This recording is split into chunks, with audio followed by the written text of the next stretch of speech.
علیکم ورحمۃ اللہ وبرکاتہ۔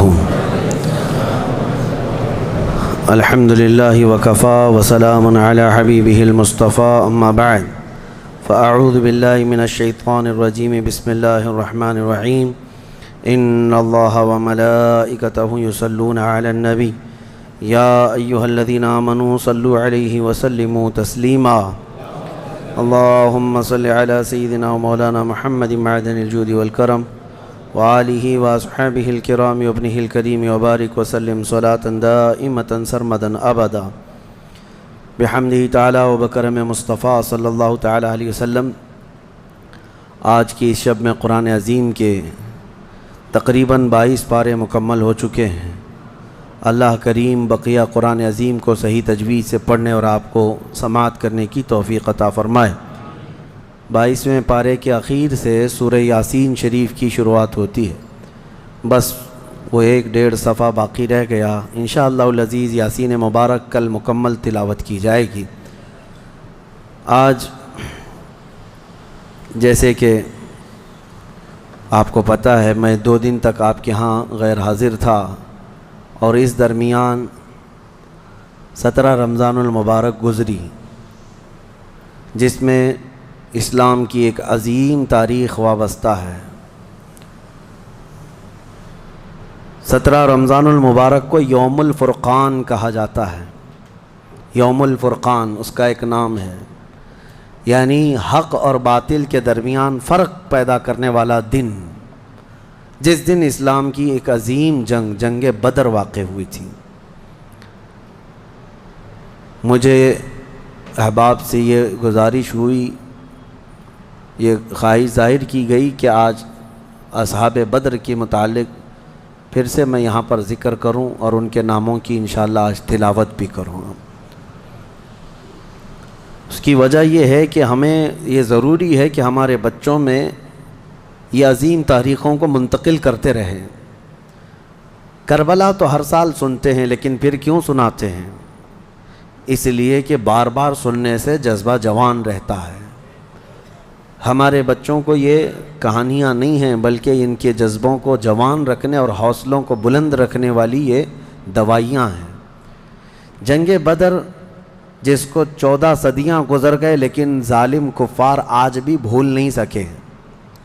جنگ بدر کا ایک رخ پوری دنیا جانتی ہے، بلکہ سب چڑھ چڑھ کر کے بیان بھی کرتے ہیں اس کو، یہ دشمنان اسلام۔ اس کا پس منظر کیا تھا، وہ کیوں ہوئی تھی، اس پر کوئی کلام نہیں کرتے، کیونکہ درد مرنے کا زیادہ ہوتا ہے، تو یہ مرے زیادہ تھے۔ اس میں 70 کافر مرے تھے اور 70 قیدی بن کر کے آئے تھے۔ پوری جنگ بدر میں ان کفار کو صرف یہی دکھتا ہے کہ 70 لوگوں کو مارا اور 70 کو پکڑ کر کے قیدی بنا لیا۔ پوری جنگ بدر میں یہی نظر آتا ہے۔ لیکن میرے عزیزو، اگر انصاف کی عینک رکھنے والا غور سے ان حالات کو پڑھے گا تو اس نتیجے کو پہنچے گا، اسلام میں یہ جتنی جنگیں ہوئیں جس میں حضور پاک صلی اللہ تعالیٰ علیہ وسلم تشریف لے گئے، اکثر کا تعلق ڈیفنس سے ہے، یہ ڈیفینسیو رہی ہیں۔ اب میں آپ کو ایک چیز بتاتا ہوں، کیونکہ جنگ بدر کے احوال بتانے سے پہلے اس کا پس منظر بتانا ضروری ہے کہ کیوں ہوئی۔ اچھا، یہ بھی میں آپ کو کلیئر بتا دوں کہ یہ پہلی جنگ نہیں ہے۔ جیسے کہ مشہور ہے نا جنگ بدر، اس سے پہلے بھی چھوٹی چھوٹی جنگیں ہوئی ہیں، لیکن جو بڑی جنگ جس میں مقابلہ ہوا اور جس میں اللہ نے روشن فتح عطا کی، وہ بدر کی جنگ ہے، 17 رمضان المبارک 2 ہجری کو۔ انشاءاللہ میں سیرت کے درس میں عرض کروں گا، جنگ بدر سے پہلے بھی 6 جنگیں ہوئی ہیں تقریباً، جس میں کچھ صحابہ گئے تھے، کچھ میں حضور بھی گئے تھے، کچھ میں ہلکی پھلکی مڑبھیڑ ہوئی اور کسی میں جنگ نہیں ہوئی۔ لیکن جو بڑی یعنی صف آرا ہو کر جنگ ہوئی تھی، وہ جنگ بدر یہی 17 رمضان المبارک والی، یہ پہلی ہے۔ جیسے کہ ایک بدر اولا بول کر کے ایک جنگ مشہور ہے، اور بدر ثانیہ اس کو کہتے ہیں، یہ 17 رمضان المبارک والی، میں اس کو انشاءاللہ سیرت کے بیان میں عرض کروں گا۔ آج اس پر ہم فوکس کرتے ہیں کہ کیوں ہوئی۔ 13 سال مکہ مکرمہ میں نبی پاک صلی اللہ تعالیٰ علیہ وسلم نے گزارے اعلان نبوت کے بعد۔ ویسے تو 53 سال آپ وہاں رہے، 13 سال اعلان نبوت کے بعد کیا کیا تکلیفیں نہیں اٹھائیں. آپ نے سیرت کے درس میں بھی سنا ہوگا، اس رسول محترم صلی اللہ تعالیٰ علیہ وسلم کو مارا بھی گیا، پیٹا بھی گیا، ان کے ساتھیوں کو طرح طرح کے عذابات دیے گئے. تاریخ آج محفوظ ہے، لیکن ظالموں کو یہ نظر نہیں آتا آتنک کون پھیلایا ہوا تھا. یہی کفار تھے، یہ مشرکین تھے، یہ دہشت گرد تھے. مجھے بتاؤ، رسول پاک کے غلاموں کو سولی پر لٹکا کر ان کی ناک کاٹنا، ان کے کان کاٹنا، ان کے ناخنوں کو پکڑ سے کھینچنا، کیا یہ دہشت گردی نہیں ہے؟ حضور پاک صلی اللہ تعالیٰ علیہ وسلم کے چہیتے صحابی حضرت عمار بن یاسر کو انہوں نے آگ میں جلایا تھا. حضرت بلال حبشی کو تو روزانہ رسی پیر میں ڈال کر کھینچا جاتا تھا. حضرت عامر بن فہیرہ، حضرت ابو فقیہہ، حضرت خباب ابن الارت، حضرت خبیب ابن عدی، حضرت سیدہ سمیہ، ان کو تو گھوڑے کے پیروں میں باندھ کر کے شہید کر دیا گیا تھا. کیسے طرح طرح کے عذابات دیے تھے کفار مکہ نے. ایک دو نہیں ہے، ظلم کی ایک لمبی داستان ہے. اور پھر پلس اس پر نبی پاک صلی اللہ علیہ وسلم کو ان کے خاندان سمیت سوشل بائیکاٹ کر کے رکھنا. حضور نے 3 سال تک 2 پہاڑیوں کے بیچ کے درے میں گزارے ہیں، اور ایسے کہ پورے مکہ والے پہرا لگا کر بیٹھتے تھے 24 گھنٹے تک نگرانی کہ کوئی جا نہ پائے حضور تک، ان کے خاندان تک. ان دنوں میں نبی پاک صلی اللہ علیہ وسلم پتے کھاتے رہے اور چمڑوں کو ابال کر کے پانی میں وہ کھاتے رہے. 3 سال گزرے ہیں. جبکہ مشرکین مکہ میں سے ہی کچھ اہل خیرت جو تھے انہیں رحم آ گیا ان معاملات کو، اور انہوں نے یہ معاہدہ توڑا. وہ آ کر کے، کوئی دوسرے نہیں، صحابہ نے نہیں، جو کافر تھے انہی میں سے 10-12 لوگ، انہوں نے دیکھا اتنی تکلیف یہ ہم میں ہی سے تو ہیں، اور وہ بھی قریش خاندان جو ہم میں سے سب سے معزز خاندان ہے، اس کا ایسا بائیکاٹ کرنا کہ ان تک ایک چاول کا دانہ نہ پہنچے. یہ کیسی مصیبتیں ڈال کر رکھی گئیں اپنے بھائیوں پر. مشرکین نے خود یہ توڑا تھا معاہدہ، اور پھر ان کو ہر طرح کے سہولیات مہیا کر دی تھی حضور کے خاندان کو. یہ تکلیفیں 70 صحابہ مکہ چھوڑ کر کے حبشہ جا چکے تھے ہجرت کر کے. معمولی بات ہے، آپ کے محلے سے 4 لوگ جائیں کیا حالات ہوتے ہیں. یہ آج ظالم کتے جو ہے گھروں کے دروازوں پر زبردستی کا بورڈ لگا کر کے پلائن کرتے رہتے ہیں، ہاں، کہ یہاں سے محلہ خالی ہو رہا ہے مسلمانوں کی وجہ سے، ایک ہندو گھر یہاں سے شفٹ ہو رہا ہے، ہجرت کر رہے ہیں، مائیگریٹ کر رہے ہیں. یہ ناٹک ہے، کوئی چیز نہیں. کبھی تم نے تاریخ یہ بتائی کہ 70 صحابہ جو اپنا گھر بار سب چھوڑ کر، جس میں خود رسول اللہ کی بیٹی بھی ہے، حضرت رقیہ اور حضرت عثمان غنی، دونوں حضور کے داماد بھی، حضور کی بیٹی بھی ہیں، یہ حبشہ چلے گئے تھے ہجرت کر کے. حضور صلی اللہ علیہ وسلم کے خاندان کے کتنے لوگ، حضرت جعفر طیار مولا علی کرم اللہ وجہہ الکریم کے سگے بھائی ہیں. حضور پاک صلی اللہ علیہ وسلم کے خاندان کے کتنے لوگ نکل کے جا چکے تھے حبشہ میں، ایتھوپیا. عرب لوگ افریقہ میں جا کر کے رہ رہے ہیں. اور پھر اس کے 3 سال کے بعد حضور خود ہجرت کر کے چلے گئے مدینہ.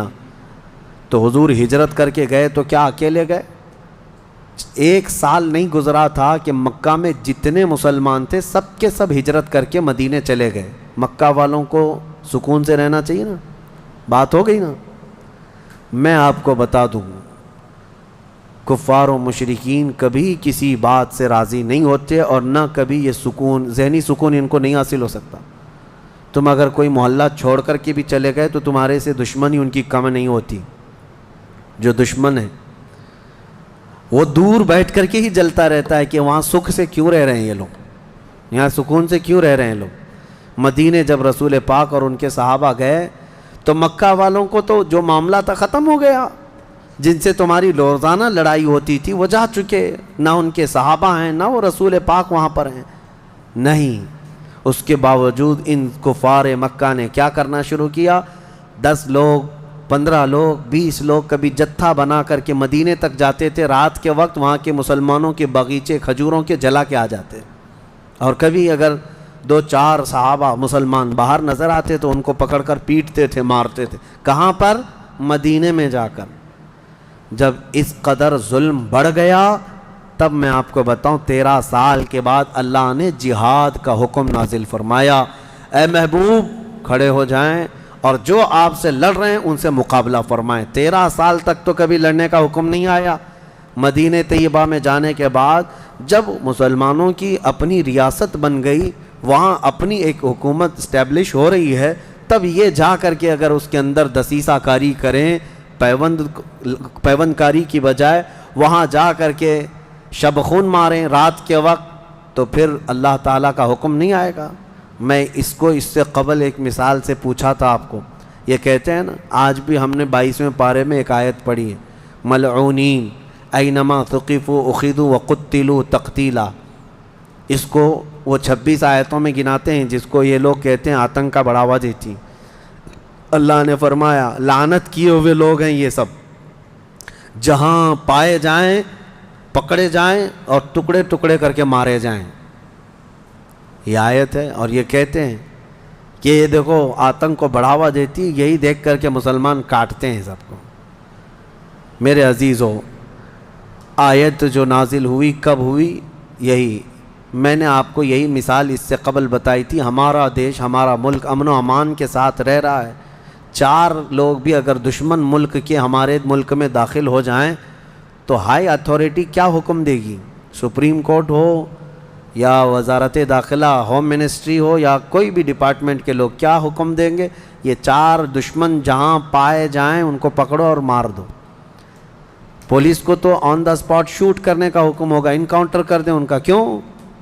ہمارے ملک کا نقصان کر سکتے ہیں۔ یہی بات تھی مدینے میں جا کر کے جب مکہ کے کفار نقصان کر رہے تھے، صحابہ کو مار رہے تھے، حکم آیا کہ اب ان کے ساتھ نرمی نہیں، اب ان کے ساتھ لڑو اور اپنی جان کی حفاظت کرو۔ آج ہر ملک اتنا ڈیفنس کا اختیار رکھتا ضرور ہے۔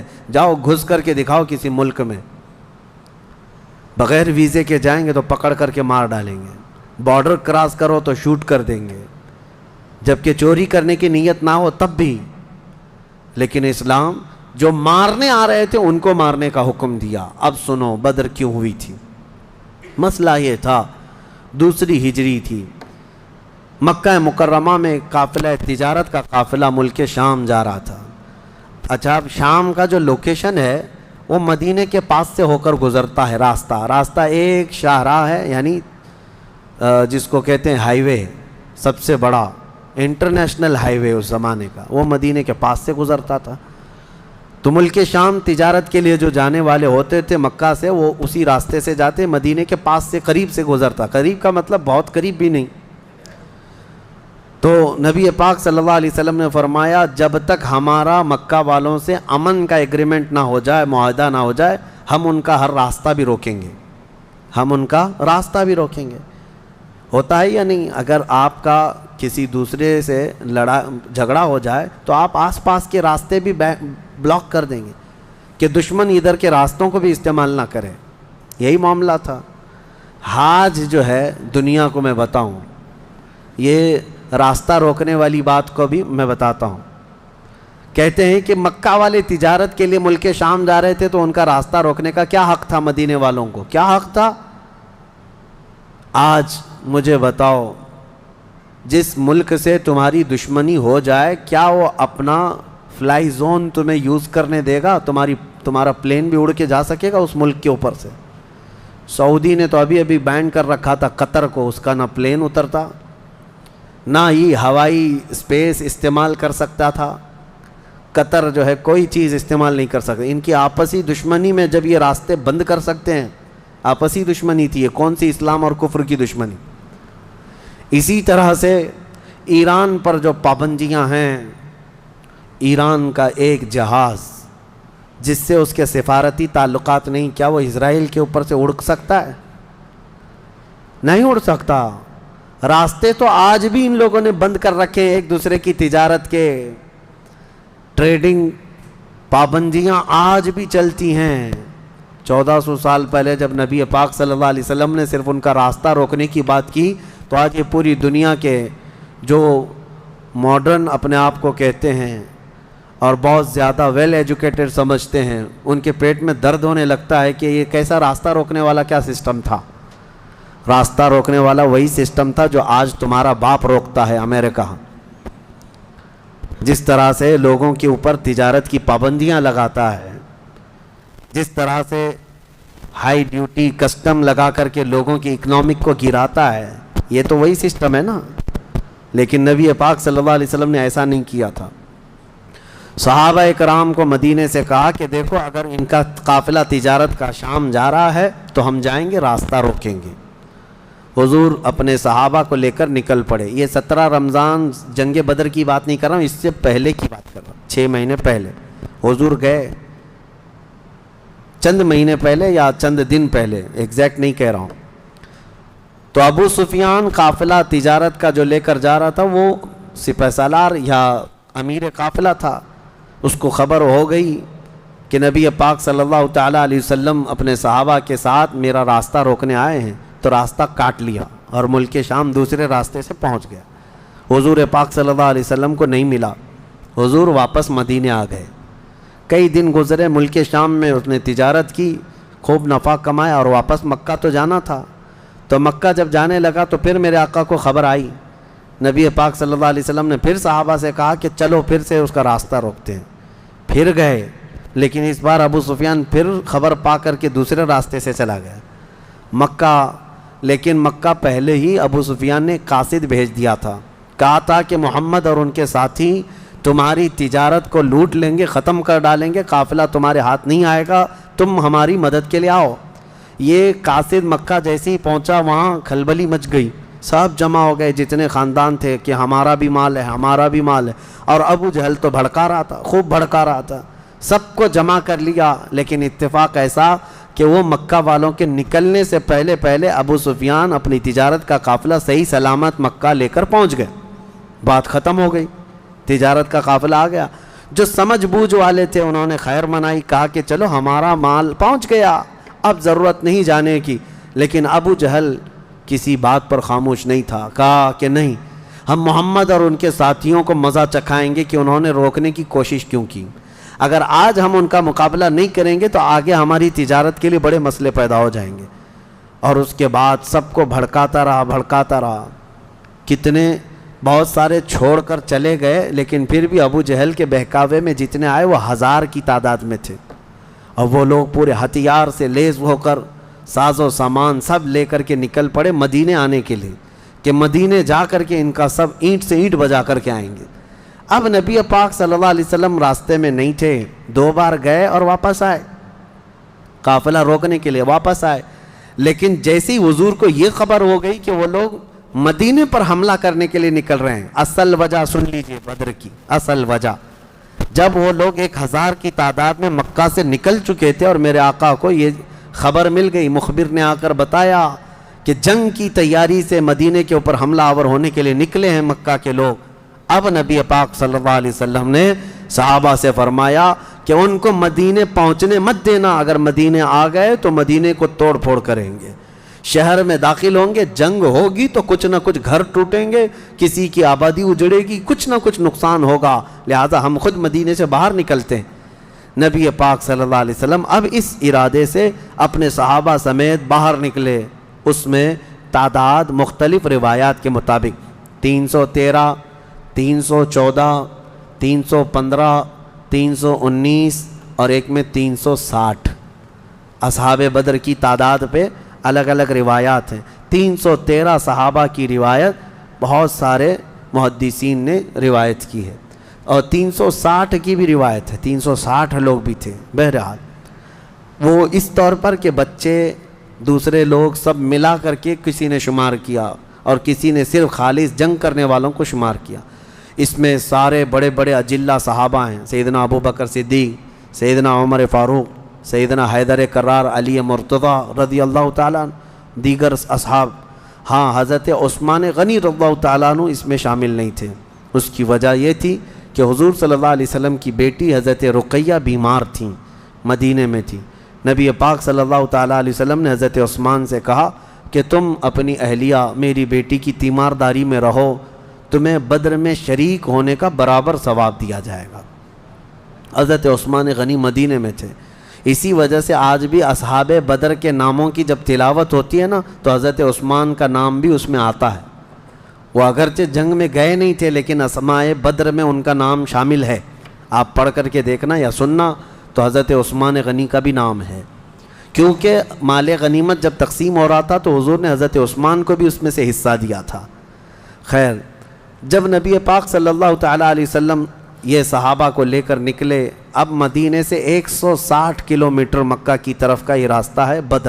بدر ایک علاقے کا نام ہے، وہاں ایک کنواں تھا جس کا نام بدر تھا، جس کی وجہ سے اس علاقے کا نام بدر پڑا. اب حالات دیکھیں کیسے آزمائش کے بڑھتے گئے. میں مختصراً انداز میں آپ کے سامنے رکھوں گا. یہ جنگ کا پس منظر تھا. حضور لڑنے کے لیے گئے نہیں تھے بلکہ ڈیفینس کے لیے، کہ مکہ والے نکل چکے تھے. اب مکہ والے آ کر جس جگہ پڑاؤ کیے وہ بھی بدر تھا، وہاں کنواں تھا، پانی تھا، اس کے لیے وہاں پر ان لوگوں نے بھی قیام کیا. میرے آقا صلی اللہ علیہ وسلم نے بھی اپنا لشکر انداز کر دیا. صحابہ وہاں پر اتر پڑے، سب کے خیمے لگ گئے اور کنویں کے پانی پر بھی قبضہ ہوا. اس کے بعد دیکھا صحابہ کے دل گھبرائے ہوئے تھے، کیونکہ حضور صلی اللہ علیہ وسلم اور صحابہ کو جو زمین ملی تھی وہ ریتیلی زمین تھی، بالو کی زمین، پاؤں دھس جایا کرتے تھے. اور کفار مکہ جہاں پر اترے تھے وہ تو سخت سپاٹ فلیٹ زمین تھی، مٹی کی زمین تھی، اور اس میں گھوڑے اچھی طرح دوڑتے تھے. یہ ریتیلی زمین پر گھوڑوں کے پیر بھی گھس جاتے اور انسانوں کے بھی. اچھا، یہ بات بھی میں بتا دوں، کل تعداد صحابہ اکرام رضوان اللہ تعالیٰ علیہ مجمعین کے ساتھ 313 صحابہ میں صرف 4 گھوڑے تھے. 4 گھوڑے، یہ 4 گھوڑوں پر بیٹھ کر کے گئے ہیں. کون سوار ہوا ہوگا، کون پیدل چلا ہوگا؟ اور اونٹوں کی کچھ تعداد. اس کے علاوہ تلوار سب کے پاس نہیں، اور جس کے پاس ہے ان کی سبزیاں بھی کٹتی نہیں. ان حالات میں تو وہ گئے تھے. نبی پاک صلی اللہ تعالیٰ علیہ وسلم کے ساتھ جب گئے، اب وہاں پر صحابہ اکرام کے دلوں کے اندر تھوڑی گھبراہٹ آنے لگی کہ ہم زمین اس طرح کی ہے، اور تعداد جب ان کی دیکھتے ہتھیار سے لیس تو یہ عرض کرتے کہ کیا ہوگا. پہلی جنگ ہو رہی تھی نا، آمنا سامنا پہلی مرتبہ ہو رہا تھا. اب نبی پاک صلی اللہ تعالیٰ علیہ وسلم سب صحابہ کو لے کر رات کو بیٹھتے ہیں. اب اس میں جو نبی پاک صلی اللہ تعالیٰ علیہ وسلم کے سامنے صحابہ اکرام سے مشورہ ہو رہا تھا، اب وہ ایمان کی بات ہے. حضور نے صحابہ کی بات یہ سنی کہ جو مہاجرین تھے وہ یہ کہہ رہے تھے کہ انصار کا تو کچھ گیا نہیں، ہمارا گیا ہے. مکہ میں ہمارے مال لوٹے، ہماری جائیدادیں لوٹیں، انصار مدینے میں رہتے ہیں، مکہ کے کفار نے ان کا تو کچھ بگاڑا نہیں. ہو سکتا ہے کہ انصار جو ہے جنگ میں انٹرسٹ نہ لیں، ان کا کیا گیا ہے، یہ مہاجرین کی جنگ ہے. انصار جو ہے ہو سکتا ہے انٹرسٹ نہ لیں، وہ نہ آئیں. یہ ان کے دلوں میں بات تھی. حضور پاک صلی اللہ علیہ وسلم نے محسوس کر لیا، کیونکہ 69 انصار صحابہ اس کے اندر تھے. 69 بڑی تعداد ہوتی، 70 صحابہ تقریباً انصار تھے. اب دلوں میں جب یہ بات آئی مہاجرین کے کہ پتہ نہیں ہے لڑیں گے کہ نہیں لڑیں گے، کیونکہ ان کا تو کچھ گیا نہیں ہے نا. جیسے آج لوگ کہتے ہیں میرا تھوڑی نا اس سے کوئی مسئلہ ہے.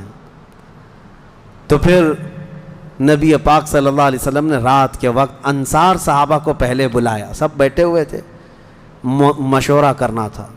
سید الانصار حضرت سعد ابن معاذ رضی اللہ تعالیٰ عنہ انصار کے سردار تھے. بلایا اور پوچھا کہ تمہارا کیا مشورہ ہے، آپ کا کیا مشورہ ہے جنگ کے سلسلے میں. سنو، حضور پاک صلی اللہ تعالیٰ علیہ وسلم کی بارگاہ میں حضرت سعد بن معاذ سب سے پہلا جواب کیا دیتے ہیں؟ کہتے ہیں یا رسول اللہ صلی اللہ علیہ وسلم، پورے انصار کی طرف سے تو میں ترجمانی کرنے کے لیے کھڑا ہوں، لیکن میرے آقا کیا ہم بھی کوئی پوچھے جانے کی چیز ہیں؟ آپ کے سلسلے میں ہم بھی کوئی پوچھے جانے کی چیز ہیں؟ اور حضرت سعد ابن معاذ کہتے ہیں قسم رب ذوالجلال کی، مدینے سے برق الغماد یمن تک بھی آپ جائیں، انصار کا ہر بچہ آپ کے قدموں کے ساتھ ہوگا. آپ تو صرف بدر تک آئے یا رسول اللہ، اگر ہمیں پیدل یمن تک بھی لے جاتے ہم آپ کے پیچھے جاتے. ان کے الفاظ میں سناؤں ایمان تازہ ہو جاتا ہے. حضرت سعد ابن معاذ رضی اللہ تعالیٰ عنہ فرماتے ہیں یا رسول اللہ صلی اللہ علیہ وسلم، آج میں سارے انصار صحابہ کی طرف سے ترجمانی کرتے ہوئے، جس کو کہتے ہیں ریپریزنٹیٹیو، میں کھڑا ہوں عرض کرتا ہوں میرے آقا اگر کسی کے ذہن میں یہ بات ہے تو وہ نکال دے کہ ہم صرف اپنے وطن میں رسول اللہ کی مدد کرتے ہیں، بلکہ اللہ کے نبی صلی اللہ تعالیٰ علیہ وسلم جس کونے میں جائیں گے انصار کو وہاں حضور پائیں گے۔ اب حضور کی بارگاہ میں عرض کرتے ہیں آقا آپ کو کل اختیار ہے، آپ کو کل اختیار ہے۔ اب سنو حضرت سعد ابن معاذ کے یہ بدر کے میدان سے ایک دن پہلے کے الفاظ ہیں، ایک دن پہلے کے الفاظ ہیں۔ یا رسول اللہ صلی اللہ علیہ وسلم آپ کو کل اختیار ہے، جس کا رشتہ ملانا ہے ملا دیجیے آپ، اور جس کو توڑنا ہے آج ہی آپ فرما دیں، ہم ہمیشہ آخری سانس تک کے لیے توڑ دیں گے۔ اگر آپ فرما دیں کہ اس کی بیوی اس کے لیے حلال نہیں، اس کا بیٹا نہیں، یا رسول اللہ آخری سانس تک ہم اس سے رشتہ توڑ دیں گے۔ یہ بدر میں جانے سے پہلے حضرت سعد ابن معاذ کہتے ہیں جس کا رشتہ آپ ملانا چاہیں میرے آقا ملا دیں، اور جس کا ختم کرنا چاہتے ہیں توڑ دیں، اور جس کو موجودہ حالات میں رکھنا چاہتے ہیں میرے آقا پسند فرما لیں، اور ہمارے مال آپ کے لیے حاضر ہیں یا رسول اللہ، اور ہمارے جس قدر منشا ہو قبول فرمائیں۔ ہاں حضرت سعد ابن معاذ کہتے ہیں ہمارے پاس جو کچھ بھی ہے یا رسول اللہ یہ ہمارا مال حاضر ہے۔ اب یہ دیکھو ادب کے الفاظ، حاضر ہے یا رسول اللہ، جتنا آپ کو چاہیے ہمارا پورا مال قبول کر لیں اور جتنا چاہے چھوڑ دیں، اور قسم رب ذوالجلال کی جو آپ نے چھوڑ دیا وہ دنیا کی سب سے بری چیز ہے ہمارے لیے، جو آپ نے قبول کیا وہ ہمارے لیے سب سے عمدہ چیز ہے۔ یہ بدر کے میدان میں حضرت سعد ابن معاذ رضی اللہ تعالیٰ عنہ کی تقریر چل رہی ہے، اور اس کے بعد حضور پاک صلی اللہ تعالیٰ علیہ وسلم کی بارگاہ میں یہ کہتے ہیں یا رسول اللہ قسم اس رب ذوالجلال کی جس نے آپ کو سچی نبوت کے ساتھ بھیجا، اللہ کی قسم اگر آپ ہمیں حکم دیں سمندر کو چیر کر نکل جانا ہے، رب ذوالجلال کی قسم یا رسول اللہ انصار کا ہر بچہ سمندر میں کود پڑے گا۔ یہ بدر سے پہلے کی تقریر۔ اب ان کی تقریر سن کر حضور بڑے خوش ہوئے، میرے آقا صلی اللہ تعالیٰ علیہ وسلم نہایت ہی خوشی کا اظہار فرماتے ہیں، اور اس کے بعد پھر حضرت مقداد بن اسود ایک صحابی ہیں کھڑے ہوتے ہیں، پوچھا یا رسول اللہ صلی اللہ علیہ وسلم آپ صحابہ سے مشورہ لے رہے ہیں کس بات کا؟ کہا جنگ ہونا چاہیے نہیں ہونا چاہیے؟ حضرت مقداد بن اسود کہتے ہیں یا رسول اللہ ہم بنی اسرائیل نہیں ہیں جنہوں نے موسیٰ علیہ السلام سے کہا تھا اے موسیٰ آپ اور آپ کا خدا جائیے قوم جبارین سے لڑیے، ہم یہاں بیٹھ کے دیکھیں گے۔ نہیں یا رسول اللہ ہم امت محمدیہ ہیں، جہاں میرے آقا کا پسینہ گرے گا ہم سب کا خون کا قطرہ وہاں گرے گا، جب تک ہمارے جسم میں آخری قطرہ بھی خون کا باقی ہے ہم میں سے کوئی پلٹنے کا تصور بھی نہیں کرتا۔ یہ رسول پاک صلی اللہ علیہ وسلم کے چہیتے صحابہ کی تقریریں تھیں، سب کے جذبے جوان تھے، کوئی لوٹنا نہیں چاہتا کوئی پلٹنا نہیں چاہتا۔ اب صحابہ کو باہر کر کے حضور خیمے میں چلے گئے۔ اب سنو حضور پاک صلی اللہ تعالیٰ علیہ وسلم جیسی ہی خیمے میں گئے جہاں آج مسجد عریش بنی ہے، اس کو عریش کہا جاتا حضور کے خیمے کو۔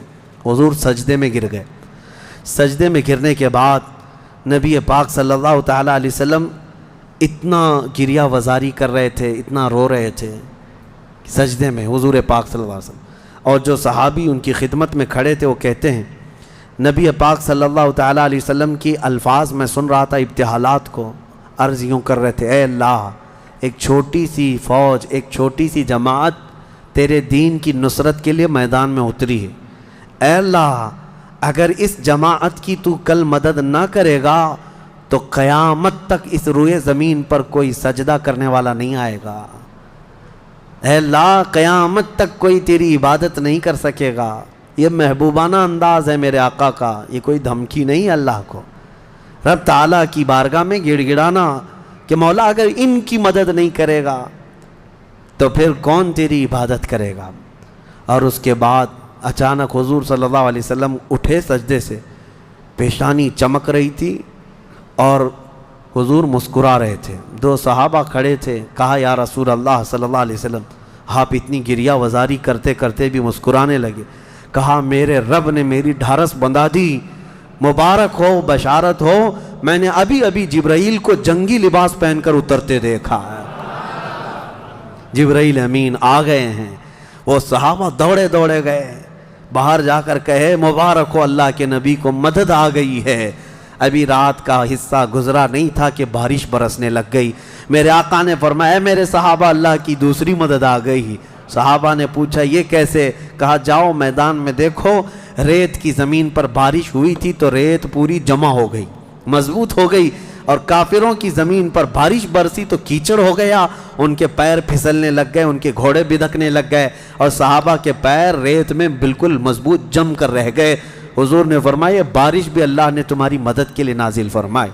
صبح اٹھتے ہیں، صبح ہوتی، حضور اکرم نہیں رات کے وقت ہی، ابھی رات کا وقت ہے، صحابہ کے دل کی تسلی کے لیے میرے آقا اپنے ہاتھ میں ایک چھڑی لے کر جاتے ہیں میدان میں، صحابہ پیچھے پیچھے ہیں، لکیر کھینچا، حضور نے فرمایا کل یہاں ابو جہل گر کے مرے گا، دوسری لکیر کھینچا اور کہا یہاں عتبہ مرے گا، تیسری لکیر کھینچ کر کہا یہاں شیبہ مرے گا۔ یہ بڑے بڑے پہلوانوں کے نام حضور گنا رہے تھے، صحابہ دل ہی دل میں خوش ہو رہے تھے، ان کا یقین کامل اتنا تھا نبی نے جو فرما دیا وہ ہو کر رہے گا۔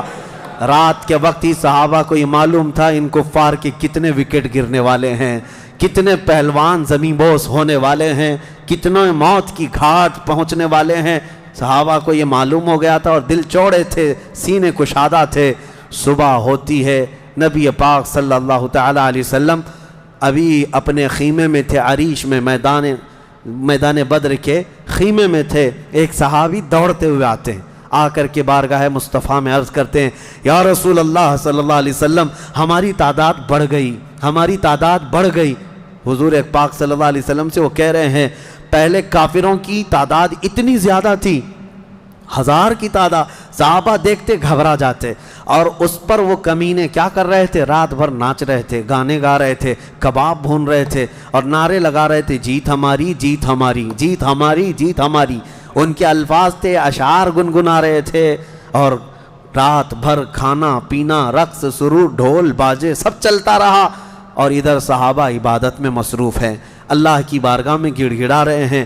اور صبح جب ہوئی تو ایک صحابی دوڑتے ہوئے آئے، کہا میرے آقا ہماری تعداد بڑھ گئی ہے، 313 نکلے تھے لیکن میدان میں اب بہت زیادہ ہو گئے ہیں ہم لوگ۔ حضور پاک صلی اللہ علیہ وسلم نے فرمایا میرے چہیتے جاؤ، وہ ہماری تعداد نہیں، اللہ کے ملائکہ آ چکے، اللہ کے فرشتے آ چکے تمہارے اس فوج کے اندر۔ صحابہ کہتے ہیں جب میدان میں ہم اترے، اب یہ 17 رمضان المبارک جمعہ کا دن تھا، یوم البدر، یوم الفرقان جس کو کہتے ہیں۔ میرے عزیزو، اسلام کی عظیم تاریخ پنہاں ہے، اس میں عظیم تاریخ پنہاں ہے۔ نبی پاک صلی اللہ تعالیٰ علیہ وسلم کی طرف سے میدان بدر میں سب سے پہلے اترنے والے کون لوگ تھے؟ کون لوگ تھے؟ سب سے پہلے نبی پاک صلی اللہ تعالیٰ علیہ وسلم کی طرف سے حضرت امیر حمزہ رضی اللہ تعالیٰ عنہ، دوسرے حضرت ابو عبیدہ بن جراح، تیسرے حیدر کرار شیر خدا، علی مرتضیٰ رضی اللہ تعالیٰ عنہ۔ یہ تینوں حضرات اترے، اور ان کے مقابل میں جو کفار آئے تھے وہ اپنے اپنے وقت کے بڑے بڑے پہلوان تھے، بڑے بڑے پہلوانوں کو انہوں نے اتارا تھا میدان بدر میں۔ اور جب مقابلہ ہوا تو سب سے پہلا وار حضرت امیر حمزہ کا سامنے والے پر پڑا، وہ گاجر کی طرح کٹ کر گر گیا ایک ہی وار میں۔ حضرت ابو عبیدہ بن جراح زخمی ہوئے، سامنے والے سے تھوڑے زخمی ہوئے، پھر حضرت حمزہ نے وہ بھی محاذ سنبھالا اور ان کے مقابل کو بھی مار کر گرایا۔ ادھر حضرت علی کرم اللہ وجہہ الکریم کی عمر کم تھی، اس وقت ان کی عمر زیادہ نہیں تھی، 22 سال کی عمر یا 25 سال کے اس وقت کی عمر تھی حضرت علی کرم اللہ وجہہ الکریم کی۔ اس وقت حضرت علی جب آئے بالکل جوانی، یعنی 20-22 سال کی عمر، مولا علی کرم اللہ وجہہ الکریم نے اس سے جب مقابلہ کیا تو ذوالفقار حیدری نے ایسا ضرب لگایا کہ اس کی لوہے کی ٹوپی کاٹتے ہوئے 2 ٹکڑے ہو گئے۔ پہلی مرتبہ بدر کے میدان میں آواز آئی تھی سارے صحابہ کی اللہ اکبر، یہ نعرہ تکبیر تھا جو سب سے پہلے بلند ہوا۔ فرماتے ہیں اس آواز کی ہیبت ایسی تھی کہ کفار کے خیمے ہل گئے اور ان کی صفوں میں ہلچل مچ گئی، دہشت طاری ہو گئی۔ صحابہ کے اسی نعرے کو دیکھ کر علامہ اقبال نے شعر کہا تھا، یہ نکلے تھے مڑی ہوئی تلواریں لے کر، کٹی ہوئی اور زنگ آلود تلواریں لے کر جن سے سبزی نہیں کٹتی تھی، لیکن جب نعرہ لگائے تھے اللہ کی مدد ایسی آئی تھی کہ یہ سب زمین بوس ہو گئے دشمن۔ اقبال نے کہا تھا کفر دم توڑ دے گا ٹوٹی ہوئی شمشیر کے ساتھ، کفر دم توڑ دے گا ٹوٹی ہوئی شمشیر کے ساتھ گر تم نکلا جاؤ ایک بار نعرے تکبیر کے ساتھ۔ یہ انہی صحابہ کا نعرہ تھا جب انہوں نے پہلی مرتبہ بلند کیا۔ یہ لڑائی چلتی رہی شام تک، شام ہونے نہ پائی، دوپہر تک اس لڑائی کو پہلے ایک بعد دیگرے، اس کے بعد پھر گھماسان کی لڑائی ہوئی۔ لیکن کفار مکہ میں سے کچھ لوگ کہتے ہیں ہم تو بڑے حوصلوں سے آئے تھے لڑنے کے لیے، بڑے حوصلوں سے آئے تھے، جن کو یہ مدینے میں مکہ میں پکڑ کے مارتے تھے وہ آج ان کے مقابل میں تھے، کوئی کسی کا غلام تھا، کوئی کسی کا رشتہ دار بھی تھا، لیکن مقابلے میں جب آئے وہ کفار مکہ کہتے ہیں ہم تو بڑے ہمت کے ساتھ لڑنے کے لیے آئے تھے، لیکن جب ہم لڑنے جا رہے تھے تو ہمارے مقابل میں اجنبی لوگ آ رہے تھے، اجنبی لوگ آ رہے تھے، اور ان کی ہیبت ایسی طاری ہوتی کہ ہم نے ان کو نہ مکے میں کبھی دیکھا تھا نہ مدینے میں کبھی دیکھا تھا۔ یہ وہ بدری ملائکہ تھے جو جبرائیل امین کی سپہ سالاری میں آئے تھے۔ اب یہاں ایک بات میں بتانا چاہتا ہوں، ایک فرشتہ اتر جائے کافی ہے۔ آپ کو پتہ ہے قوم شعیب جب نافرمانی کر رہی تھی تو اللہ تعالیٰ نے عذاب کیا بھیجا تھا؟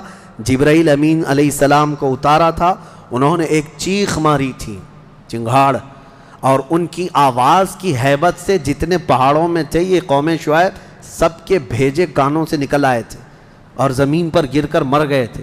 تو یہاں جبرائیل امین اکیلے آ جاتے، صرف آواز لگاتے، کسی کو تلوار اٹھانے کی بھی ضرورت نہیں، یہ 1000 پورے کیڑے مر جاتے۔ لیکن یہ وجہ کیا ہے؟ مفسرین نے فرمایا یقیناً ایک فرشتہ بھی مدد کے لیے کافی ہوتا، لیکن اللہ نے بدر کے میدان میں 5000 فرشتے اتارے، یہ عظمت مصطفیٰ کے لیے، یہ رسول اللہ کی عظمت کے لیے۔ کبھی کبھار تعداد جو ہے وہ شان بتانے کے لیے ہوتی ہے، عظمت بتانے کے لیے ہوتی ہے۔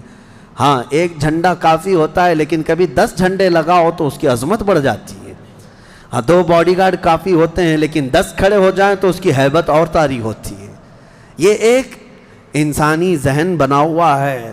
اللہ تبارک و تعالیٰ نے اپنے محبوب کی عظمت شان کی وجہ سے 5000 ملائکہ کو اتارا۔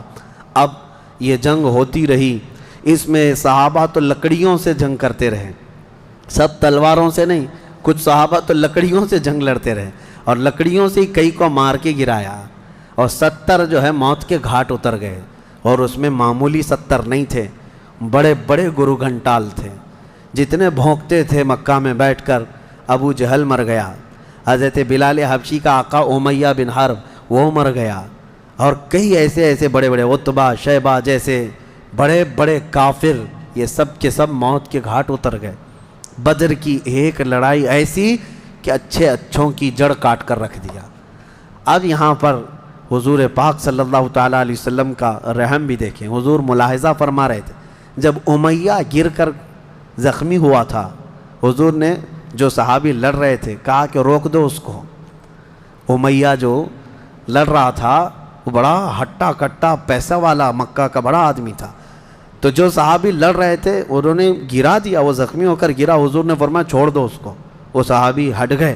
حضور نے فرمایا بلال حبشی کو بلاؤ۔ بلال کہاں ہے؟ بلال آئے، کہا اے بلال آؤ، جتنا اس نے تڑپایا تھا خوب آج تم بدلا لو اس کے ساتھ، کیونکہ یہی وہ تھا جو حضرت بلال کو ایک ڈرم میں ڈال کر دن بھر رکھتا تھا، لوہے کی ایک ٹاکی بنا کر اس میں ڈال کر اوپر سے ڈھکن ڈال کر گرم دھوپ میں ان کو ایسی رکھ دیتا تھا، بغیر کھانا پانی دیے شام تک ان کو کھولا جاتا تو ان کا جسم پورا اجمرا ہو جاتا تھا، ان کی پیٹھ ایسی گل گئی تھی انگاروں میں سلانے کی وجہ سے کہ ریڑھ کی ہڈی دکھتی تھی۔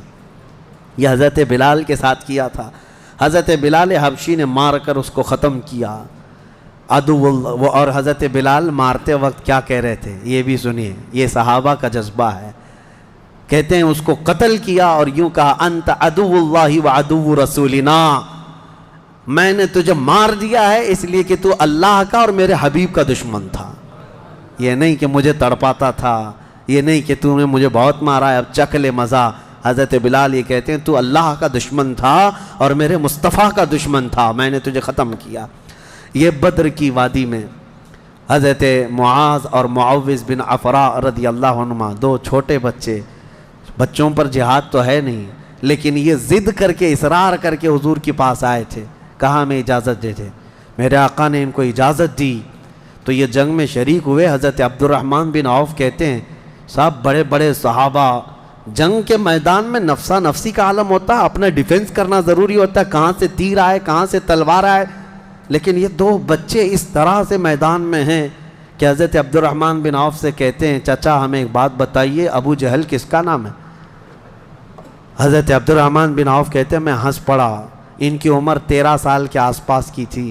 کہتے ہیں یہ کیا کرو گے تم؟ وہ سردار قریش ہے، پہلوان ہے مکہ کا۔ ان بچوں نے کہا ہم نے دیکھا تو نہیں مگر سنا ہے اس خبیث کے بارے میں کہ وہ ہمارے آقا کو گالیاں دیتا ہے، وہ ہمارے نبی کو گالیاں دیتا ہے۔ یہ اصل محافظین مصطفیٰ تھے، محافظین ناموس رسالت تھے، نبی پاک صلی اللہ علیہ وسلم کی عزت کے لیے۔ میرے عزیزو یہ بچے کھیلنے کے لیے ضد نہیں کر رہے تھے، جان ہتھیلی پر لانے کے لیے ضد کر رہے ہیں۔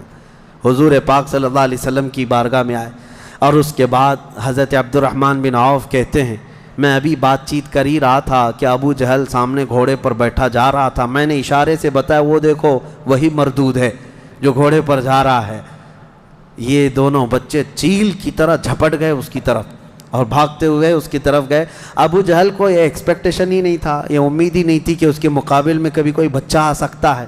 غرور و تکبر میں ہمیشہ وہ سوچتا تھا بڑے بڑوں سے ہی لڑنا ہے ہم کو، اور دیکھا تو چھوٹے بچے آئے، ایک بچے نے گھوڑے کی ٹانگ پر تلوار ماری، ابو جہل نیچے گر گیا، گھوڑا بھی گرا وہ بھی گرا، اور جیسے ہی گرا دونوں اس کے سینے پر چڑھ کر بیٹھ گئے، سینے پر چڑھ کر بیٹھ گئے اور گردن پر تلوار رکھی۔ تو جانتے ہیں ظالم یہ زمانے بھر کا بڑا گستاخ اور گستاخوں کا باپ کیا کہتا تھا، عربی میں شعر کہہ رہا ہے اس وقت، کہتا ہے میں عرب ہوں موت سے ڈرتا نہیں، میں عرب ہوں موت سے ڈرتا نہیں، لیکن افسوس مجھے اس بات کا ہے کہ میرے مقابل کا آیا نہیں۔ اس کو افسوس یہ ہے کہ مجھے کوئی پہلوان نے مارا نہیں، مجھے چھوٹے بچے مار رہے ہیں۔ اور بعض لوگوں نے کہا ہے کہ اس کی یہ خواہش تھی، کہا کاٹنا ہے تو گردن تھوڑا نیچے سے کاٹو، کیونکہ سب کٹے ہوئے گردنیں رکھی جائیں تو میری گردن تھوڑی اونچی دکھے۔ غرور و نخوت کبھی نہیں جاتا، گھمنڈ و تکبر کبھی نہیں جاتا۔ ان بچوں نے ختم تو کر دیا ابو جہل کو، اور مشہور ہے کیا ہی بہترین کہا، ہم جیسے لاکھوں کروڑوں کی جوانیاں ان بچوں کے قدموں پر قربان، ہم ان کے ناخنوں تک بھی نہیں پہنچ سکتے جنہوں نے دفاع کیا ہے، ڈیفنس کیا ہے میرے مصطفیٰ کی عزت کا۔ اوروں نے کافروں کو مارا ہوگا، ان بچوں نے تو پورے کفر کو مارا ہے۔ اوروں نے جاہلوں کو مارا تو انہوں نے ابو جہل کو مارا ہے، جہالت کے باپ کو مارا ہے۔ اسی جنگ میں شہزادے حضرت معاذ کا مونڈھا کسی کافر نے مار کر کے ختم کر دیا، تلوار سے کندھے کو مار دیا، لیکن جذبہ ختم نہیں ہوا۔ اس بچے نے دوسرے ہاتھ میں تلوار لی اور لڑنا شروع کیا، اور اپنے ہاتھ کو پیر میں دبا کر کھینچ کے نکال دیا۔ یہ زیادہ دیر تک نہیں، یہ دونوں شہزادے لڑتے رہے میدان بدر میں۔ شام سے پہلے پہلے دونوں بچے بھی شہید ہوئے، حضرت معاذ بھی شہیدوں میں ہیں، حضرت معوذ بھی شہیدوں میں ہیں۔ کس باپ کے یہ بیٹے تھے، کس گھر میں آنکھیں کھولی تھی انہوں نے، جہاں ماں کو قرآن کی تلاوت کرتے سنا، باپ کو محراب عبادت میں دیکھا، اور گٹھی میں ان کے پلایا ہوا تھا عظمت مصطفیٰ۔ سب سے پہلی چیز ہے میرے عزیزو، یہ جان دے چکے میدان میں نبی پاک صلی اللہ علیہ وسلم شام کے وقت جنگ کا پانسا کیسے پلٹا۔ یہ صحابہ ایسے گھستے چلے گئے ان کے صفوں میں کہ وہ ہیبت سے بھاگنے پر مجبور ہو گئے۔ مکہ کے کفار جتنے بھی تھے سب کے سب اپنا ساز و سامان چھوڑ کر میدان سے بھاگنے لگ گئے۔ وہاں پر اپنے مویشی چھوڑا، اپنے بہت سارے چھوڑا، یہاں تک کہ 70 قیدی پکڑ میں آئے اور 70 مارے جا چکے تھے، 140، اور صحابہ میں 13 شہید تھے، 1 زخمی تھے۔ 13 شہید ہوئے، 1 زخمی تھے حضرت عبیدہ بن حارث، وہ بھی راستے میں جا کر شہید ہوئے۔ تو جنگ بدر کے ٹوٹل شہید 14 ہیں، باقی وہ 70 اور 140 پورے ٹوٹل یعنی قیدی ملا کر۔ شام کے وقت اب سنو میرے آقا صلی اللہ علیہ وسلم کا معجزہ۔ صحابہ کہتے ہیں حضور نکلے، میدان میں آئے، سب کافروں کی لاشیں ایک جگہ کھینچ کر لا کر گڑھے میں ڈال دی گئیں، لیکن لاشیں دیکھنے کے لیے حضور میدان میں جا رہے تھے۔ صحابہ کہتے ہیں قسم خدا کی ہم نے دیکھا حضور نے جس کے لیے جو دائرہ کھینچا تھا وہ کافر وہیں گر کے مرا تھا، ایک بال بھی باہر نہیں تھا۔ حضور نے جس کے لیے لکیر کھینچا تھا وہ کافر اسی میں گر کر مرا ہوا تھا۔ حضور نے جو نشان بنایا تھا ابو جہل وہیں مرا ہوا تھا، عتبہ وہیں مرا ہوا تھا، شیبہ وہیں مرا ہوا تھا۔ آج کے منافقین کے لیے بھی یہ درس ہے، یہ دیکھیں جنگ بدر کی تاریخ کو، نبی پاک صلی اللہ علیہ وسلم ایک دن پہلے یہ بتا رہے ہیں کہ کون کہاں مرے گا، اور یہ ابھی تک اس بحث میں ہے کہ پیٹھ پیچھے کا علم نہیں، دیوار پیچھے کا علم نہیں، یا اپنے جیسا نبی کو بھی قیاس کرتے ہیں۔ اللہ ہدایت عطا فرمائے۔ اب شام کے وقت سارے وہ لاشوں کو لا کر ایک گڑھے میں جمع کر دیا، اور جو مسلمان صحابہ تھے ان کی لاشیں جمع کی گئیں اور ان کو عزت کے ساتھ احترام کے ساتھ اسی بدر کے میدان کے قریب دفن کر دیا گیا۔ اور کافروں کی لاشوں کے پاس کھڑے ہو کر حضور نے پھر ایک خطبہ دیا، خطبہ دے رہے تھے، اور اس میں حضور صلی اللہ علیہ وسلم یہ فرما رہے تھے، اے لوگو، ہمارے رب نے جو ہم سے وعدہ کیا تھا وہ پورا کر دکھایا اللہ نے۔ بتاؤ تمہارا خدا جو تم سے کوئی وعدہ کیا تھا کیا تم کو بھی پورا کر دیا؟ کیا تم نے موت کے بعد وہ چیز پا لی جس کے لیے تم لڑتے تھے؟ صحابہ پوچھنے لگے یا رسول اللہ صلی اللہ علیہ وسلم آپ ہی کس کو سنا رہے ہیں؟ یہ مرے ہوئے کفار کو۔ حضور نے فرمایا یہ تم سے بھی زیادہ سنتے ہیں، مرنے کے بعد وہ تم سے بھی زیادہ سنتے ہیں۔ اسی لیے حضور پاک صلی اللہ علیہ وسلم نے فرمایا کہ مردہ لوگوں کی باتیں تو چھوڑیں، چلنے والوں کے پیر کے چپل کے نیچے جو آواز آتی ہے وہ بھی مردہ سنتا ہے، اس کے کان بڑھ جاتے ہیں۔ اب مجھے بتاؤ میرے عزیزو، بدر میں مارے گئے ہوئے غلیظ قسم کے کافر جب باتیں سن سکتے ہیں تو اللہ کے اولیاء اپنی قبروں میں کیوں نہیں سنتے؟ انبیاء کرام اور اولیاء کرام اپنی قبروں میں نہیں سنتے؟ ہم جاتے ہیں اور اسی یقین کے ساتھ جاتے ہیں کہ وہ قبروں میں ہماری باتوں کو سنتے بھی ہیں، اور اللہ نے ان کو تصرف اور اختیار دیا ہو تو ہمارے حق میں اللہ کی بارگاہ میں سفارش بھی کرتے ہیں۔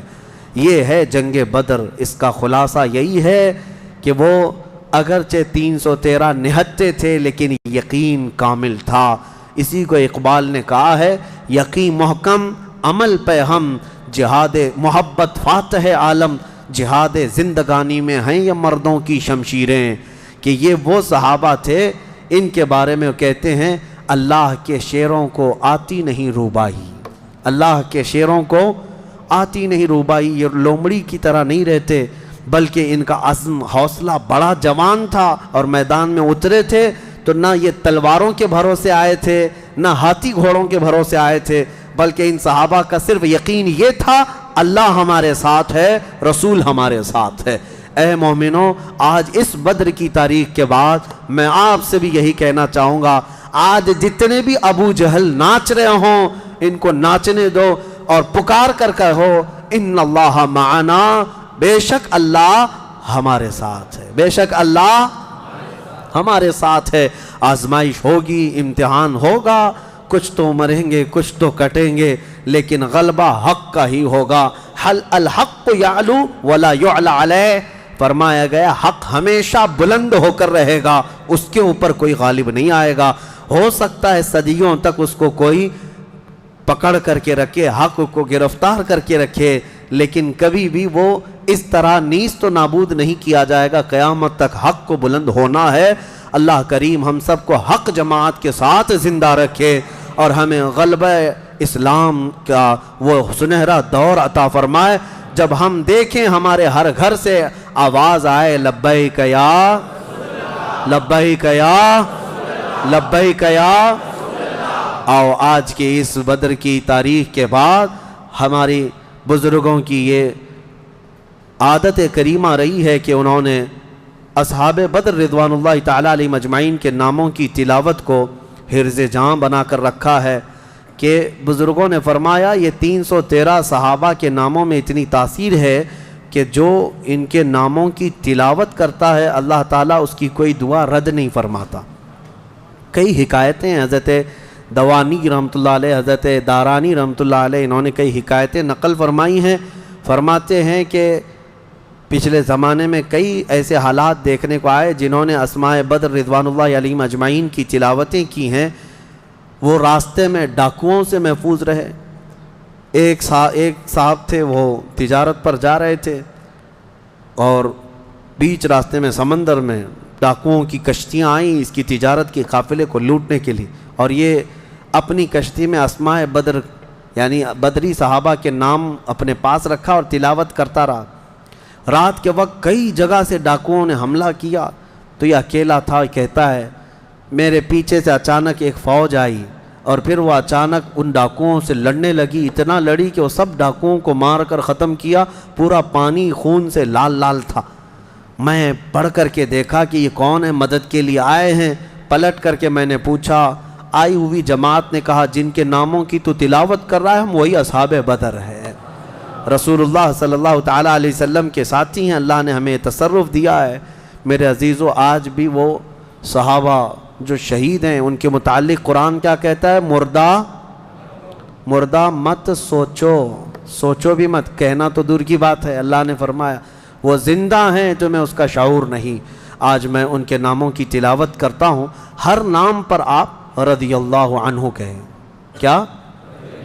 اللہ ان سے راضی ہو، اور اس نیت سے کہ ہماری جو بھی پریشانیاں ہیں، مصیبتیں ہیں، بیماریاں ہیں، اللہ تعالیٰ سب دور فرمائے، دفع فرمائے، اور بیماریوں میں اللہ ہمیں شفا عطا فرمائے۔ الى شرف النبی الاکرم محمد المصطفیٰ صلی اللہ علیہ وسلم وآلہ واصحابہ واولیاء ملتہ وجميع المسلمین والمسلمات الکرام الفاتحہ۔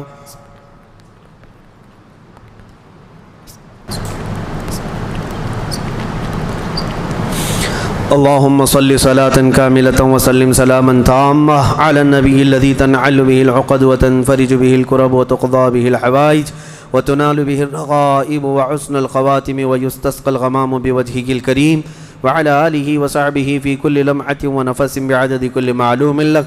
اللهم إني أتوسل إليك وأسألك يا الله بنبينا وسيدنا ومولانا محمد صلى الله عليه وسلم وسيدنا أبي بكر رضي الله عنه وسيدنا عمر رضي الله عنه وسيدنا عثمان وسيدنا علي وسيدنا طلحة وسيدنا الزبير وسيدنا عبد الرحمن وسيدنا سعد بن أبي وقاص وسيدنا سعيد بن زيد وسيدنا أبي عبيدة بن الجراح رضي الله عنهم والأخنس والأرقم وأنسة وإياس وأنيس وإياس وأنس وأبي وأسعد وأوس وبلال رضي الله عنهم وبجير وبحاث والبراء وبشير وبشر وتميم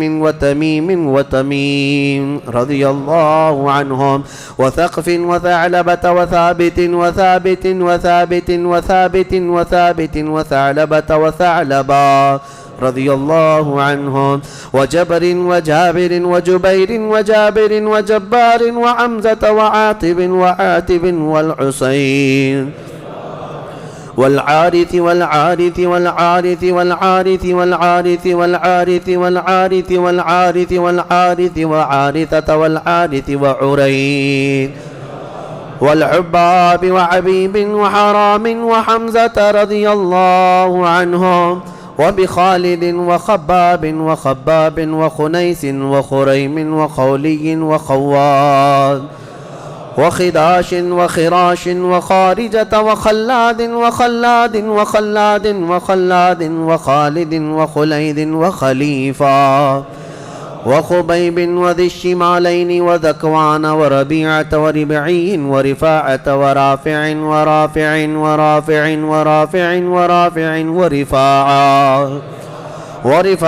ورفاعة وراشد والربيع ورعيلة وزيد وزيد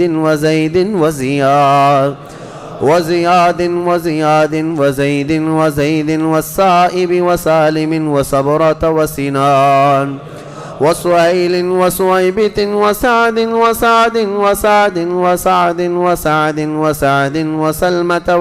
وسلمة وسالم وسهل وسهل وسهل وسهيل وسعد وسعد وسعد وسعد وسماك وسفيان وسراقة وسراقة وسراقة وسليم وسليم وسليم وسليم وسليد وسنان وسواد وسواد وسدواد وشجاع وشماس وشريك وصفوان وصهيب وصبيع وصيفي والضحاك والضحاك وضمرا وطليب والطفيل والطفيل والطفيل رضي الله عنهم وبعاقل وعبيدة وعمير وعبد الله وعبد الله وعبد الله وعبد الله وعبد الله وعبد الله رضي الله عنهم وعياض وعثمان وعقبة وعقبة وعكاشة وعامر وعامر وعامر وعمر وعمر وعمر وعمر وعمر وعامر وعمارة وعويم وعباد وعبيد وعبيد وعبيد وعبد الرحمن وعبد الله وعبد الله وعبد الله وعبد الله وعبد الله وعاصم وعاصم وعاصم وعوف وعوف وعمير وعمير وعمير وعمارة وعمارة وعبيد وعبد ربة وعبدة وعبد الله وعبد الله وعمر وعمر وعمر وعمر وعمر وعمر وعامر وعامر وعامر وعامر وعائذ وعاصم وعصما وعسيمة وعبس وعباد وعبادة وعبد الله وعبد الله وعبد الله وعبد الله وعبد الله وعبد الله وعبد الله وعبد الله وعبد الله وعبد الله وعبد الله وعبد الله وعبد الله والعجلان وعتبان وعتبة وعتبة وعتبة وعقبة وعقبة وعدي وعطية وبغنام والفاكهة وفروة وقدامة وقتادة وقتبة وقيس وقيس وقيس وكعب وكعب ولبذا ومهجع ومالك ومالك ومدلاج ومسعب ومعمر ومرثد والمقداد ومستاح ومسعود ومسعود ومعرز ومعتب ومعن ومبشر ومحمد والمنذر ومالك ومالك ومعن ومعتب ومعتب ومسعود ومعوذ ومعوذ ومعاذ ومعاذ ومعاذ ومعاذ ومعاذ ومالك ومالك ومالك ومالك ومسعود ومسعود ومسعود ومسعود والمجذر ومعبد ومعبد ومعقل والمنذر ومحرر ومليل ونضر والنعمان والنعمان والنعمان والنعمان والنعمان والنعمان والنعيمان ونوفل وبواقد ووهب ووهب ووديعة وودقة وهانئ وهبيل وهلال ويزيد ويزيد ويزيد ويزيد ويزيد ويزيد وأبي سنان وأبي مرثد وأبي مخجي وأبي كبشا وأبي سلمة وأبي صبرة وأبي حذيفة وأبي عقيل وأبي الهيثم وأبي مليل وأبي لبابا وأبي حنة وأبي حبة وأبي ضياع وأبي شيخ وأبي دجانة وأبي طلحة وأبي الأعور وأبي أيوب وأبي حبيب وأبي قيس وأبي خلاد وأبي خارجة وأبي صرمة وأبي خزيمة وأبي قتادة وأبي داود وأبي سليط وأبي حسن وأبي اليسر وأبي مسعود رضي الله عنهم أجمعين وبسائر الصحابة والتابعين رضوان الله عليهم أجمعين. الفاتحة.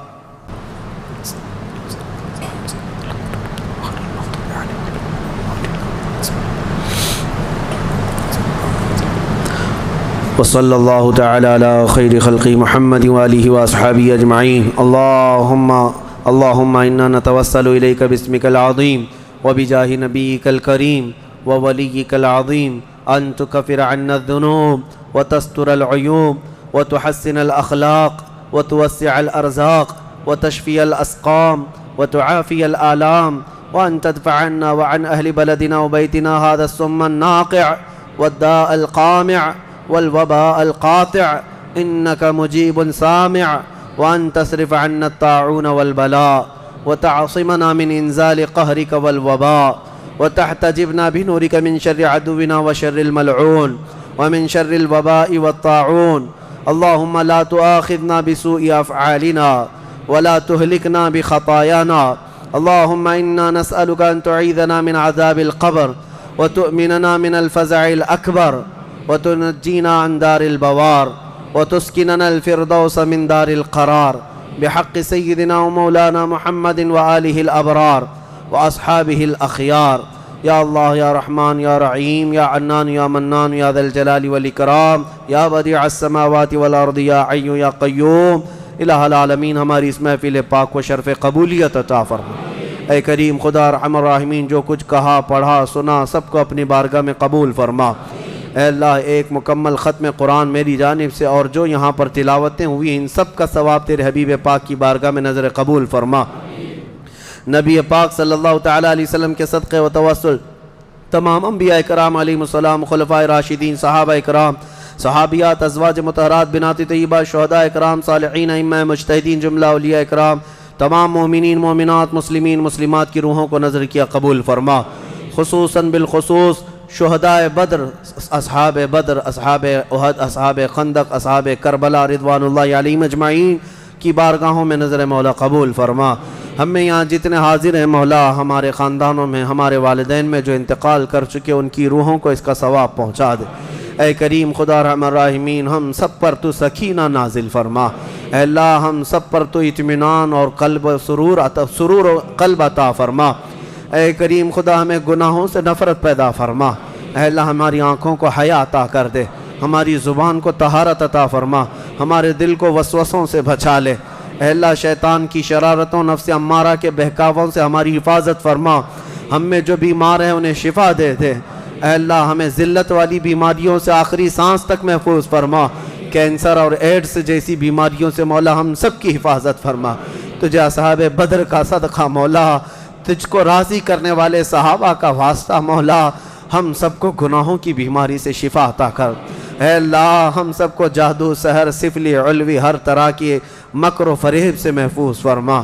اے اللہ، دشمنوں کی شرارتوں سے بچا لے، فتنوں کے فتنے سے بچا لے، حاسدین اور جلنے والوں کے جلن سے ہماری حفاظت فرما۔ اے کریم خدا، اس ماہ مبارک میں تجھ سے گڑ گڑا کر بہت مومنین مانگ رہے ہیں، ان کی تو عطاعت کر دے۔ اے اللہ، ان کی مانگوں کو پوری فرما دے۔ اے اللہ، تیرے حبیب پاک کی امت ترکی میں، شام میں، عراق میں، یمن میں، فلسطین میں، برما میں، افغان میں پریشان حال ہے مولا، یہ رمضان ان کے لیے کشادگی والا بنا دے۔ اے اللہ، ان کے لیے امن و امان پیدا فرما۔ اے کریم خدا ارحم الراحمین، ان سب کو تو خیر و عافیت عطا کر دے۔ اے اللہ، اسلام و سنیت کا بول بالا فرما، کفر و شرک کا منہ کالا فرما، دشمنان رسول کو ہلاک و برباد فرما، تیرے حبیب پاک کے دشمنوں کو خاکستر فرما دے، رہتی دنیا تک ان کو عبرت کا نشان بنا دے۔ اے اللہ، خصوصاً تیرے دربار میں التجا ہے، ہمارے ماں باپ کا سایہ دراز فرما۔ اے اللہ، ہماری ماؤں، بہنوں، بچیوں، بیٹیوں، بہوؤں، بیویوں سب کو ہم نے تیرے حوالے کر دیا، ان کی عزتوں کی حفاظت فرما۔ قیامت تک ہماری نسلوں میں عاشقان مصطفیٰ پیدا فرما، ہمیں گستاخان رسول سے محفوظ کر دے، ہمیں حلال کھلا اور حرام سے محفوظ فرما۔ اے کریم خدا ارحم الراحمین، اخیر میں اتنی التجا ہے، نہ جانے یہ آنکھیں کب ہمیشہ کے لیے بند ہو جائیں۔ اے اللہ، ان آنکھوں کے بند ہونے سے پہلے ایک بار تیرے حبیب پاک کے چہرے کی زیارت نصیب فرما۔ اے اللہ، ہمارے مومنین بھائی جو جیلوں میں قید ہیں ان کو رہا کر دے۔ اے اللہ، ان کو آزاد کر دے۔ اے اللہ، ان کو بھی عید کی خوشیاں عطا کر دے۔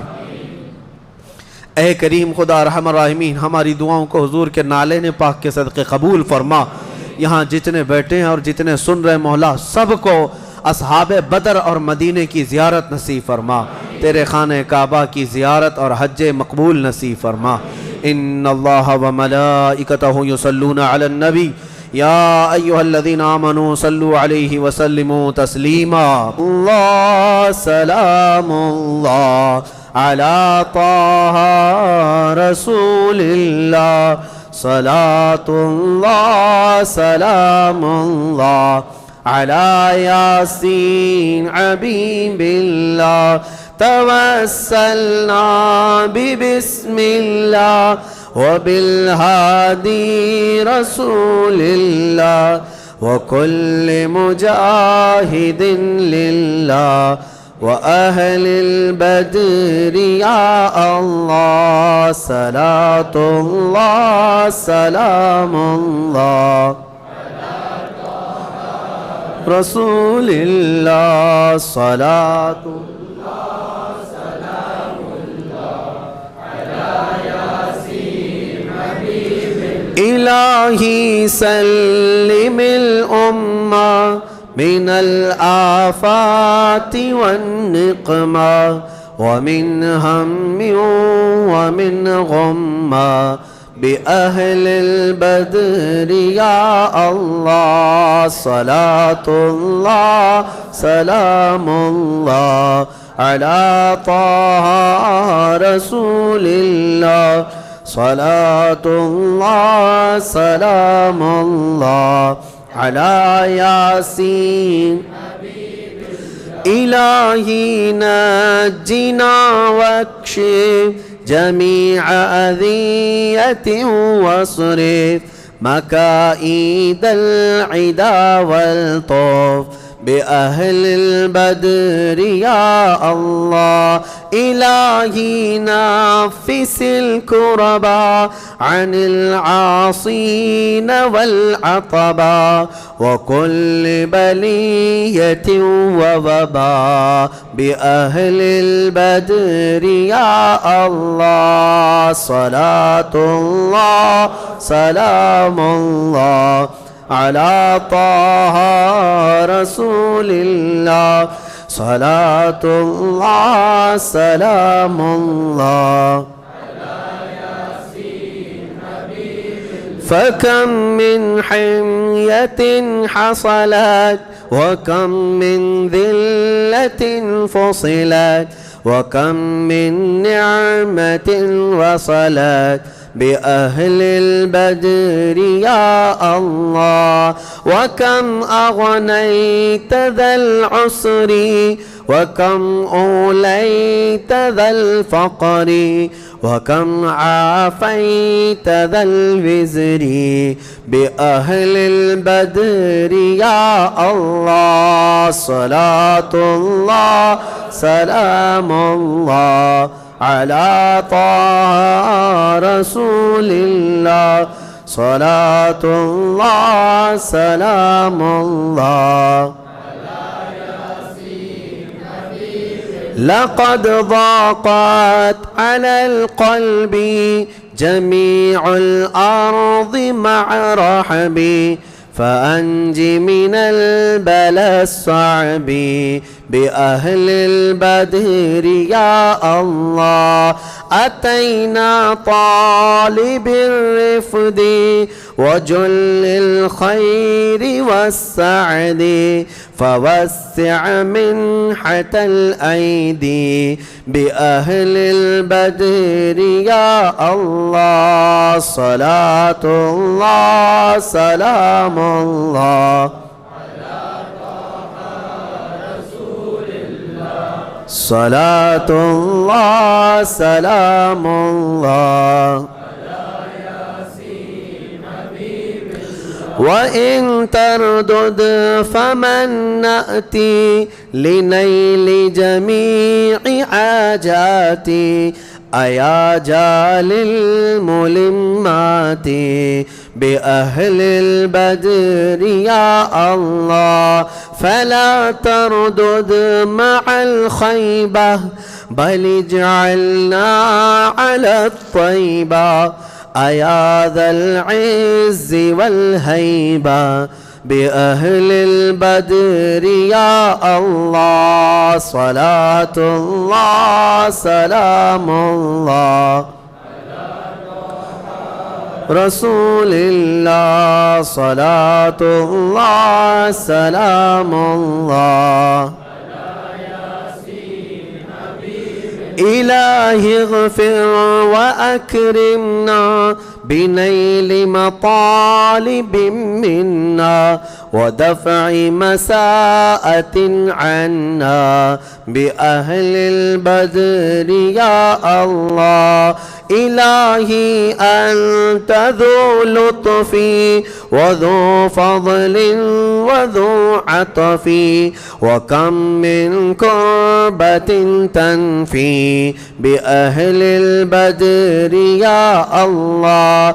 وصل على النبي البر بلا حد ولا عصر وآل سادة الغر وأهل البدر يا الله. صلاة الله سلام الله على طه رسول الله. صلاة الله سلام الله على یاسین حبیب اللہ.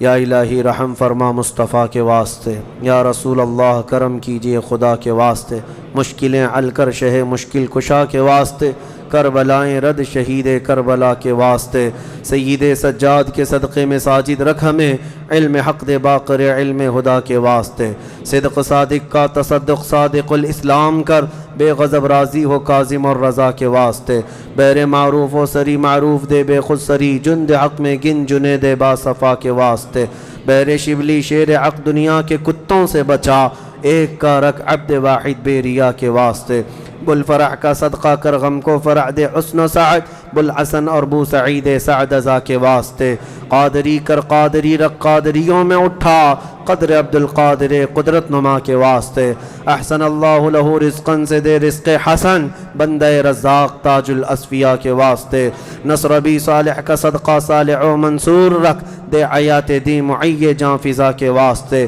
طور عرفان و علو و حمد و حسنہ و بہا، دے علی موسیٰ حسن احمد بہا کے واسطے، بحر ابراہیم ہم پر نار غم گلزار کر، بھیک دے داتا بھکاری بادشاہ کے واسطے، خانہ دل کو زیادہ روئے ایمان کو جمال، شہزیہ مولا جمال الاولیاء کے واسطے، دین و دنیا کی ہمیں برکات دے برکات سے، عشق حق دے عشق یہ عشق انتما کے واسطے، حب اہل بیت دے آل محمد کے لیے، کر شہید عشق حمزہ پیشوا کے واسطے، دل کو اچھا تن کو ستھرا جان کو پر نور کر، اچھے پیارے شمس دین بدر العلا کے واسطے، دو جہاں میں خادم آل رسول اللہ کر، حضرت آل رسول مقتدیٰ کے واسطے، دے محمد کے لیے روزی کر احمد کے لیے، خان فضل اللہ سے حصہ گدا کے واسطے، دین و دنیا کی ہمیں برکات دے برکات سے، عشق حق دے عشق یہ عشق انتما کے واسطے، حب اہل بیت دے آل محمد کے لیے، کر شہید عشق حمزہ پیشوا کے واسطے، دل کو اچھا تن کو ستھرا جان کو پر نور کر، اچھے پیارے شمس دین بدر العلا کے واسطے، دو جہاں میں خادم آل رسول اللہ کر، حضرت آل رسول مقتدیٰ کے واسطے، نور جان و نور ایمان نور قبر و حشر دے، بلحسین احمد نوری لقا کے واسطے، کر عطا احمد رضائے احمد مرسل ہمیں، میرے مولا سیدی احمد رضا کے واسطے، حامد محمود حماد احمد کر مجھے، میرے آقا سیدی حامد رضا کے واسطے، سایہ جملہ مشائخ یا خدا ہم پر رہے، رحم فرما آل رحمہ مصطفیٰ کے واسطے، یا خدا اختر رضا کو چرخ پر اسلام کے، رکھ درخشاں ہر گھڑی اپنی رضا کے واسطے، صدقہ ان آیاں کا دے چھ عین عز و علم و عمل، عفو عرفاں عافیت ہم سب گدا کے واسطے، ان اللہ و ملائکتہ یصلون علی النبی یا ایہا الذین آمنوا صلوا علیہ وسلموا تسلیما، اللهم صل على سيدنا محمد معدن الجود والكرم وآله وأصحابه الكرام وابنه الكريم وبارك وسلم، دعواهم فيها سبحانك اللهم وتحيتهم فيها سلام، وآخر دعواهم أن الحمد لله رب العالمين۔ جب دمیں واپسی ہو یا اللہ، جب دمیں واپسی ہو یا اللہ، لب پہ جاری ہو بس لا الہ الا اللہ محمد رسول۔